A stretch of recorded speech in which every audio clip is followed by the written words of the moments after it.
जय श्री राधे कृष्ण। आज पुरुषोत्तम मास या अधिक मास का 5वां दिन है। आज हम सुनेंगे पुरुषोत्तम मास महात्म्य के 5वें अध्याय की कथा और साथ ही सुनेंगे मीराबाई की प्रेम की कथा। पुरुषोत्तम मास, जिसे अधिक मास या मल मास भी कहा जाता है, भगवान श्री हरि विष्णु को अत्यंत प्रिय माना जाता है। इस मास में श्रीमद् भागवत गीता, भागवत पुराण, विष्णु पुराण और भगवान का नाम का स्मरण विशेष महत्व बताया गया है। 5वें अध्याय का महात्म्य विशेष रूप से पापों को नाश, मन की शुद्धि और भगवान की कृपा प्राप्त करने वाला माना जाता है। भगवान विष्णु और श्री कृष्ण की कृपा प्राप्त होती है और अंत में मोक्ष का मार्ग प्रशस्त होता है। नारद जी बोले, हे महाभाग, हे तपोनिधे। इस प्रकार अधिक मास के वचनों को सुनकर हरि ने चरणों के आगे पड़े हुए अधिक मास से क्या कहा? श्री नारायण बोले, हे पाप रहित, हे नारद, जो हरि ने मलमास के प्रति कहा वह हम कहते हैं, सुनो। हे मुनि श्रेष्ठ, आप जो सत्य कथा हमसे पूछते हैं, आप धन्य हैं। श्री कृष्ण बोले, हे अर्जुन, बैकुंठ का वृत्तांत हम तुम्हारे सम्मुख कहते हैं, सुनो। मल मास के मूर्छित हो जाने पर हरि के नेत्र के संकेत पाए हुए गरुड़ मूर्छित मल मास को पंख से हवा करने लगा। हवा लगने पर अधिक मास उठकर फिर बोला, हे विभो, यह मुझको नहीं रुचता। अधिक मास बोला, हे जगत को उत्पन्न करने वाले, हे विष्णु, हे जगत के पिता, मेरी रक्षा कीजिए, मेरी रक्षा कीजिए। हे नाथ, मुझ शरण आए कि आज आप कैसे उपेक्षा कर रहे हैं। इस प्रकार कहकर कांपते हुए घड़ी घड़ी विलाप करते हुए अधिक मास से बैकुंठ में रहने वाले श्री विष्णु बोले, उठो उठो, तुम्हारा कल्याण हो। हे वत्स, विषाद मत करो। हे नरेश्वर, तुम्हारा दुख मुझको दूर होता नहीं ज्ञात हो रहा है। ऐसा कहकर प्रभु ने मन में सोचकर क्षण भर में उपाय निश्चय करके पुनः पुनः अधिक मास से मधुसूदन बोले। श्री विष्णु बोले, हे वत्स, योगियों को भी जो दुर्लभ गौलोक है वहाँ मेरे साथ चलो, जहाँ भगवान श्री कृष्ण पुरुषोत्तम ईश्वर रहते हैं। गोपियों के समुदाय के मध्य में स्थित 2 भुजा वाले मुरली को धारण किए हुए नवीन मेघ के समान श्याम लाल कमल सदृश नेत्र वाले, शरद पूर्णिमा के चंद्रमा के समान अति सुंदर मुख वाले, करोड़ों कामदेव के लावण्य की मनोहर लीला के धाम, पीतांबर धारण किए हुए, माला पहने हुए, वनमाला से विभूषित, उत्तम रतन भरण धारण किए हुए, प्रेम के भूषण, भक्तों के ऊपर दया करने वाले, चंदन चर्चित सुवार्ग कस्तूरी और केसर से युक्त वक्ष स्थल में श्री वत्स चिन्ह से शोभित, कौस्तुक मणि से विराजित, श्रेष्ठ से श्रेष्ठ रत्नों के सार से रचित, करिट वाले, कुंडलों से प्रकाशमान, रत्नों वाले से सिंहासन पर बैठे हुए, पार्षदों से घिरे हुए वही पुराण पुरुषोत्तम पर ब्रह्मा है। वे सर्व अंतर्मयी हैं, ब्रह्मांड के बीज, सबके आधार, परे से भी परे, नरसिंह प्रिय, निर्विकार, परिपूर्णतम, प्रभु माया से परे, सर्व शक्ति संपन्न, गुण रहित, नित्य शरीर, ऐसे प्रभु जिस गौलोक में रहते हैं वहाँ हम दोनों चलते हैं। वहाँ श्री कृष्णचंद्र तुम्हारा दुख दूर करेंगे। श्री नारायण बोले। ऐसा कहकर अधिक मास का हाथ पकड़कर हरि गौलोक को गए। हे मुने, जहाँ पहले के प्रलय के समय वे अज्ञान रूप महा अंधकार को दूर करने वाले, ज्ञान रूप मार्ग को दिखाने वाले केवल ज्योति स्वरूप थे, जो ज्योति करोड़ों सूर्य के समान प्रभा वाली, नित्य, असंख्य और विश्व के कारण थी, तथा उन स्वच्छा में विभूखी की वह अतिरेक की चरम सीमा को प्राप्त थी। जिस ज्योति के अंदर ही मनोहर 3 लोक विराजित है, हे महामुने, उसके ऊपर अविनाशी ब्रह्मा की तरह गौलोक विराजित है। 3 करोड़ योजन का चौतरफा जिसका विस्तार है और मंडलाकार जिसकी आकृति है। लहलहाता हुआ साक्षात मूर्तिमान तेज का स्वरूप है, जिसकी भूमि रत्नमय है। योगियों द्वारा स्वप्न में भी जो अदृश्य है, परंतु जो विष्णु के भक्तों से गम्य और दृश्य है। ईश्वर से योग्य द्वारा जिसे धारण कर रखा है, ऐसा उत्तम लोक अंतरिक्ष में स्थित है। आधि, व्याधि, बुढ़ापा, मृत्यु, शोक, भय आदि से रहित, श्रेष्ठ रत्नों से भूषित और असंख्य मकानों से शोभित उस गौलोक के नीचे 50 करोड़ योजन के विस्तार के भीतर दाहिने बैकुंठ और बाएं उसी के समान मनोहर शिवलोक स्थित है। 1 करोड़ योजन विस्तार के मंडल बैकुंठ शोभित है। वहाँ सुंदर पीतांबरधारी वैष्णव रहते हैं। उस बैकुंठ के रहने वाले शंख, चक्र, गदा, पद्म धारण किए हुए लक्ष्मी के सहित चतुर्भुज वहाँ हैं। उस बैकुंठ में रहने वाली स्त्रियां बजते हुए नुपुर और करधनी धारण की है। सब लक्ष्मी के समान रूपवती है। गौलोक के बाएं तरफ जो शिवलोक है, उसका करोड़ योजन विस्तार है। वह प्रलय शून्य है, सृष्टि में पार्षदों से युक्त रहता है। बड़े भाग्यवान शंकर के गण जहाँ निवास करते हैं। शिवलोक में रहने वाले सब लोग सर्वग भस्म धारण किए नाग को यज्ञोपवीत पहने रहते हैं। अर्धचंद्र जिनके मस्तक में शोभित है। त्रिशूल और पटीसधारी सब गंगा को धारण किए वीर है और सबके सब शंकर के समान जयशाली है। गौलोक के अंदर अति सुंदर एक ज्योति है। वह ज्योति परम आनंद को देने वाली और बार बार परमानंद का कारण है। योगी लोग बार बार योग द्वारा ज्ञान चक्षु से आनंदजनक निराकार और पर से भी पर उसी ज्योति का ध्यान करते हैं। उस ज्योति के अंदर अत्यंत सुंदर एक रूप है, जो कि नील कमल के पत्तों के समान श्याम, लाल कमल के समान नेत्र वाले, करोड़ों शरद पूर्णिमा के समान चंद्र के समान शोभायमान मुख वाले, करोड़ों कामदेव के समान सौंदर्य की लीला का सुंदर धाम, 2 भुज वाले, मुरली हाथ में लिए हुए, मंद हस युक्त पीतांबर धारण किए हुए, श्री वत्स चिन्ह से शोभित, वक्ष स्थल वाले, कौस्तुभ मणि से सुशोभित, करोड़ों उत्तम रत्नों से जटित, चमचमाते किरीट और कुंडलों को धारण किए, रत्नों के सिंहासन पर विराजमान, वनमाला से शोभित, वही श्री कृष्ण नाम वाले पूर्ण पर ब्रह्मा हैं।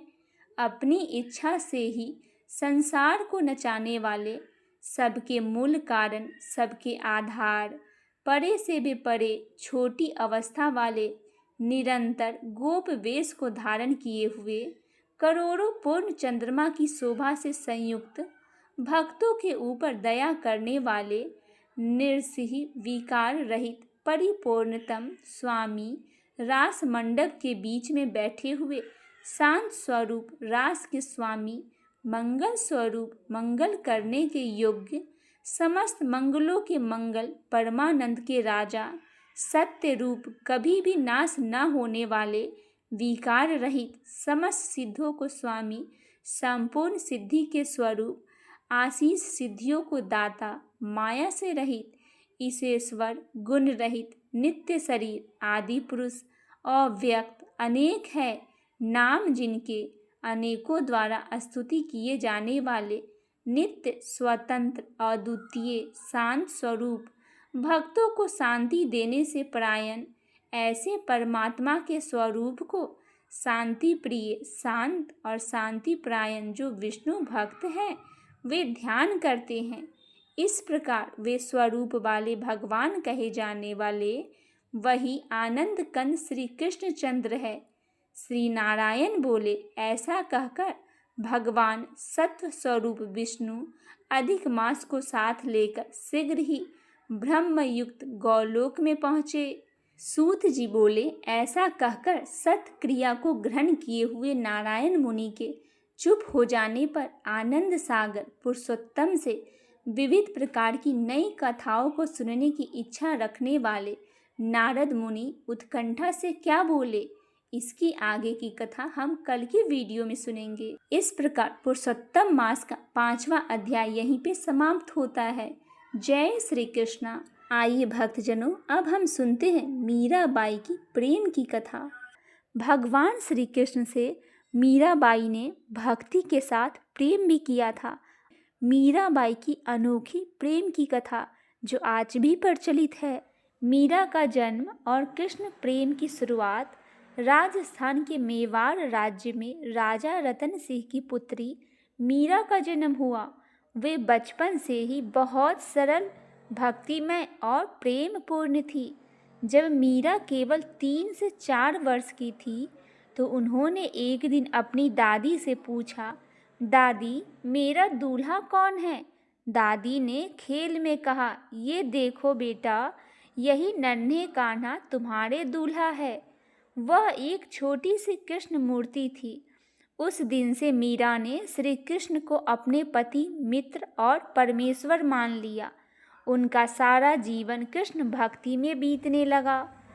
बड़ी होने पर मीरा का विवाह मेवाड़ के राजा भोजराज से हुआ, पर विवाह के बाद भी मीरा हर समय श्री कृष्ण के मूर्ति के साथ रहती, उन्हें गले लगाती और उनसे बातें करती और गीत गाती। पायो जी मैंने राम रतन धन पायो, वस्तु अमोलक दी मेरे सतगुरु, कृपया करे अपनायो। इस प्रकार इस गीत को वह पूरे दिन गुनगुनाती रहती। राजघराने के लोग इसे अनुचित मानते थे। वे कहते, राजमहल की रानी होकर तुम मंदिर में नाचती हो। पर मीरा कहती, मैं तो गिरधर गोपाल की दासी हूँ, जग मुझे चाहे जो भी कहे। एक बार राजा के भाई ने मीरा की भक्ति से क्रोधित होकर उन्हें जहर का प्याला भेजा और संदेश दिया, इसे श्री कृष्ण का प्रसाद समझकर पी लो। मीरा ने सचमुच उसे प्रसाद मानकर पी लिया, लेकिन हुआ क्या, वह विष अमृत बन गया, क्योंकि भगवान श्री कृष्ण ने स्वयं उसे अमृत में बदल दिया। राज्य के लोग यह देखकर चकित रह गए। उन्हें समझ आ गया कि मीरा की भक्ति असली है, उनके साथ स्वयं भगवान हैं। मीराबाई की भक्ति इतनी गहरी थी कि एक दिन वे द्वारिका पहुंची। वहां उन्होंने श्री कृष्ण के मंदिर में प्रवेश किया और आंसू भरे नेत्रों से कहा, हे प्रियतम, अब मुझसे यह संसार नहीं सहा जाता, अब मुझे अपने में समा लो। कहते हैं कि उसी क्षण मंदिर के द्वार बंद हो गए और जब द्वार खुले तो मीरा का शरीर वहां नहीं था, सिर्फ उनके वस्त्र श्री कृष्ण की मूर्ति से लपेटे मिले। लोगों ने जाना कि मीरा श्री कृष्ण में लीन हो गई, उनकी आत्मा अपने आराध्य में समा गई। सच्ची भक्ति में डर, लालच या दिखावा नहीं होता। भगवान श्री कृष्ण केवल उन भक्तों के पास आते हैं जिनका प्रेम निर्मल और निस्वार्थ होता है। मीरा ने दुनिया को दिखाया कि प्रेम केवल शरीर का नहीं, आत्मा का भी होता है। जब कोई भक्त सच्चे मन से पुकारता है तो भगवान स्वयं उसके रक्षक बन जाते हैं। ये कथा यहीं पर समाप्त होती है। आइए भक्तजनों, एक और कथा सुनते हैं, श्री कृष्ण और भक्त विदुर जी की कथा। विदुर जी हस्तिनापुर कौरव पांडवों के नगरी के राजमंत्री थे। वे बहुत बुद्धिमान, न्यायप्रिय और धर्मनिष्ठ व्यक्ति थे। हालांकि वे दासी पुत्र थे, फिर भी सब उनका सम्मान करते थे, क्योंकि वे सत्य और धर्म के मार्ग पर चलते थे। वे भगवान श्री कृष्ण के बहुत बड़े भक्त थे। रात दिन उनके नाम का जाप करते और मन ही मन कहते, हे माधव, कब तुम मेरे घर पधारोगे। एक बार श्री कृष्ण जी पांडवों और कौरवों के बीच युद्ध रोकने के लिए हस्तिनापुर गए। वहां उनका राजमहल में स्वागत हुआ। दुर्योधन ने उनके लिए बड़े बड़े भोज और सोने के थाल तैयार किए, पर भगवान मुस्कुराकर बोले, मुझे तुम्हारा भोज नहीं चाहिए, क्योंकि इसमें प्रेम नहीं है। सब लोग चकित रह गए। फिर श्री कृष्ण ने रथ मोड़ा और सीधे अपने भक्त विदुर जी के घर पहुँचे। विदुर जी उस समय घर में नहीं थे। उनकी पत्नी विदुरानी घर पर थी। जब उन्होंने देखा कि स्वयं भगवान श्री कृष्ण उनके द्वार पर खड़े हैं, तो वह प्रेम और भाव से भर गई और आंसू उनके गालों पर बहने लगी। वह जल्दी से भगवान को अंदर लेकर आई और कहने लगी, प्रभु, मेरे घर में तो कुछ नहीं है, पर जो भी है वह आपका है। विदुरानी जी इतने भावविह्वल हो गई कि ध्यान ही नहीं रहा कि वह क्या कर रही है। उन्होंने भगवान को केले छीलकर खिलाना शुरू किया, पर भक्ति में डूबी होने के कारण वह केले के छिलके भगवान को दे रही थी और फल को फेंक रही थी।